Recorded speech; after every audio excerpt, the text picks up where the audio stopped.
suivante. Oui. Ils viennent nous chercher ou nous devons y aller seuls? Oh, ils viennent nous chercher. À vrai dire, je suis quelque peu troublée. Je ne connais pas cet endroit.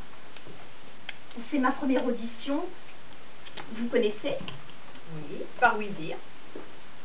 Bah, il se dit que c'est un très bon cabaret. Nous sont présentés des numéros fort diversifiés, d'excellente qualité.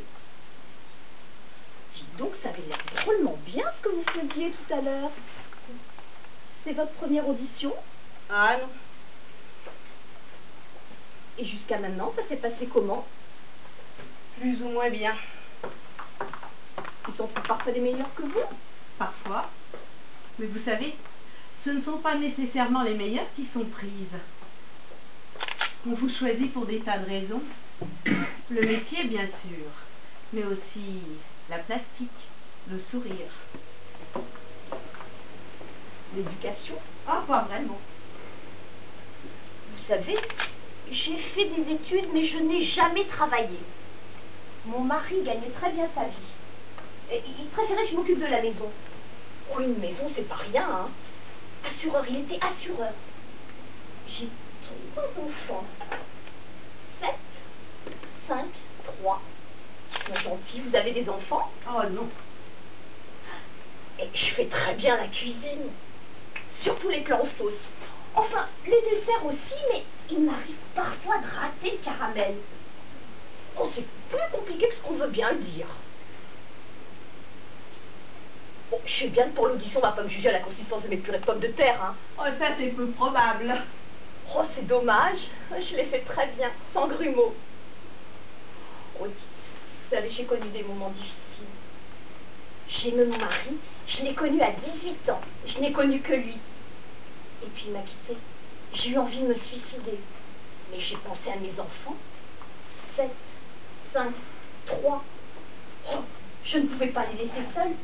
C'était déjà tellement compliqué de leur expliquer la raison pour laquelle était parti leur père.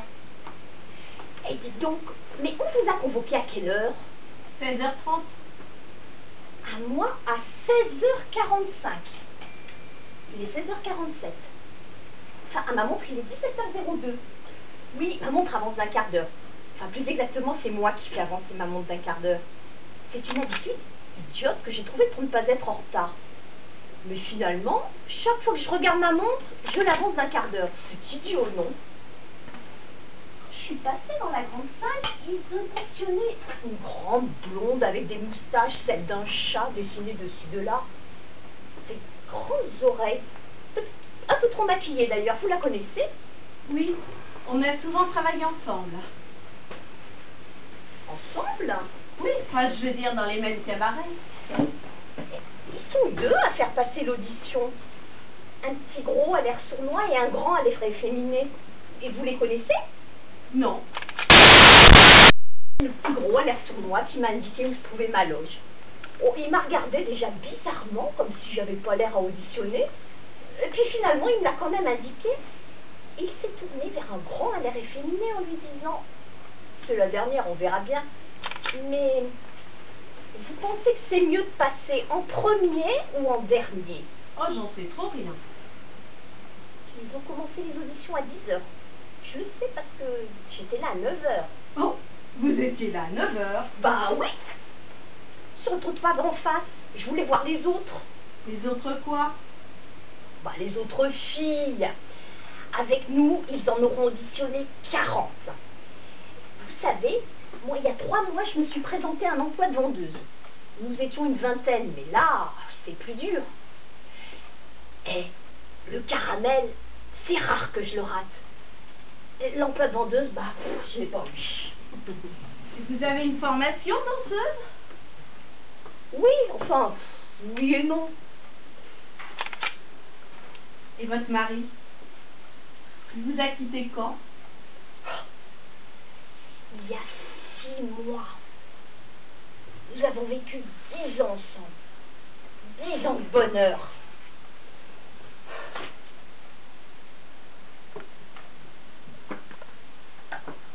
Ça ne va pas? Bah, il va faire un mois. Je l'ai dit. cesse de t'apitoyer sur toi-même?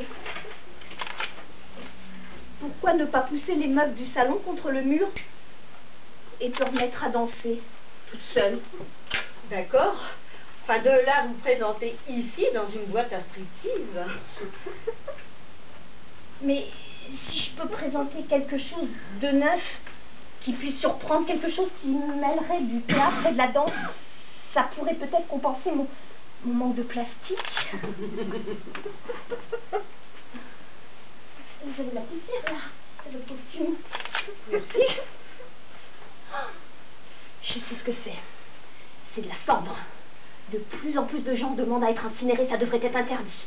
La cendre est répartie dans des petites pochettes, du papier à cigarette très fin, que l'on attache à un ballon gonflé à l'hélium. Le ballon monte, éclate, déchirant par là même les petites pochettes de papier. Et les morts vous retombent dessus, c'est fou, non? Insidieusement, on les renifle, on les avale, tiens, vous en reniflez d'un coup.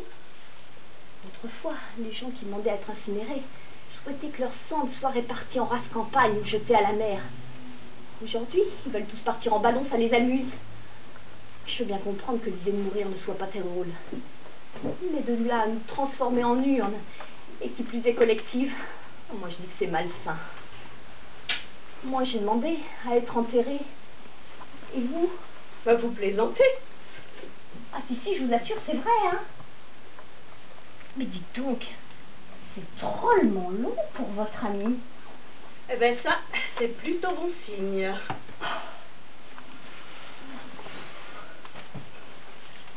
C'est votre costume? Oui, Alice au pays des merveilles. C'est moi qui l'ai fait. Qu'est-ce que vous en pensez? Bah, c'est un costume de petite fille.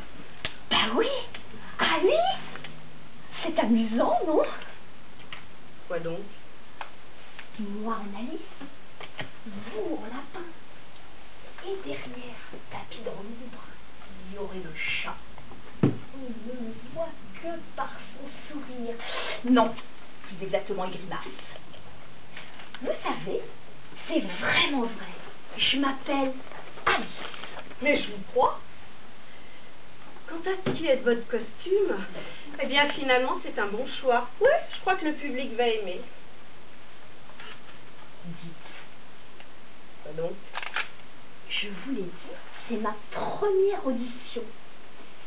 Est-ce que vous accepteriez que je vous montre? C'est-à-dire que... Juste un bout. Allez, soyez sympa. Bon, d'accord. Je vous préviens, ne me demandez surtout pas de juger. Non. J'aime bien mon papa et ma maman.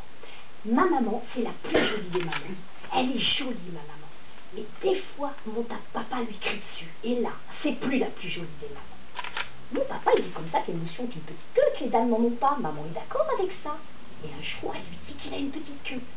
Et là, mon papa, il s'est fâché. Il a tapé sur ma maman.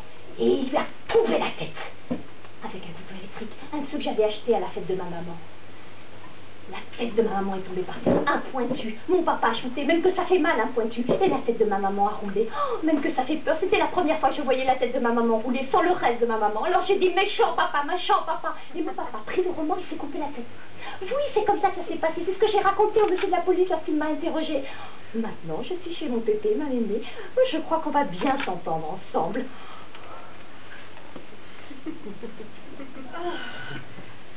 C'est ce que vous allez présenter?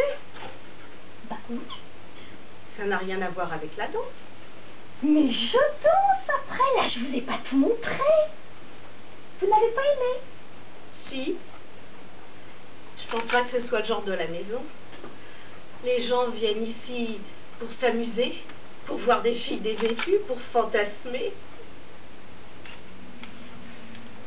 Je sais. Je le connais, ce cabaret. Je suis venue il y a 7 mois avec mon mari pour mon anniversaire. Et 1 mois après, il est parti une fille. Voilà, c'est tout. Ah. Vous espérez quoi en venant ici? Devenir danseuse? Et le reconquérir? Mon mari est gentil. C'est la fille qui a dû l'embobiner. Mais non. Oh, votre mari est un con. Un petit bourgeois comme il en existe tant. Ils sont des dizaines à venir dans ce type de cabaret, à rire grassement devant les seins dénudés des stripteaseuses, à se branler sous la table tellement ils sont frustrés. On leur montre nos fesses, ils salivent comme de vieux clébards. Alors mettez-vous dans l'idée que votre mari est un con et oubliez-le. Mais j'aurais tant voulu leur montrer. Des numéros comme celui que je vous ai montré, j'en ai écrit des dizaines. Et le petit gros à l'air sournois m'a dit, toi, c'est même pas la peine. Tu ne ferais pas bander un clerc de notaire. Et il est vrai que j'ai repensé à mon mari. À la fin, il ne vendait plus beaucoup pour moi. Et je me suis dit que c'était ici, qu'on me l'avait volé, qu'on me l'avait changé. Mais personne ne t'a volé ton mari. Tu racontes n'importe quoi. Allez, calme-toi. Petit gros a l'air sournois. Après qu'il m'ait dit, toi, c'est même pas la peine. J'ai sorti le couteau de mon sac.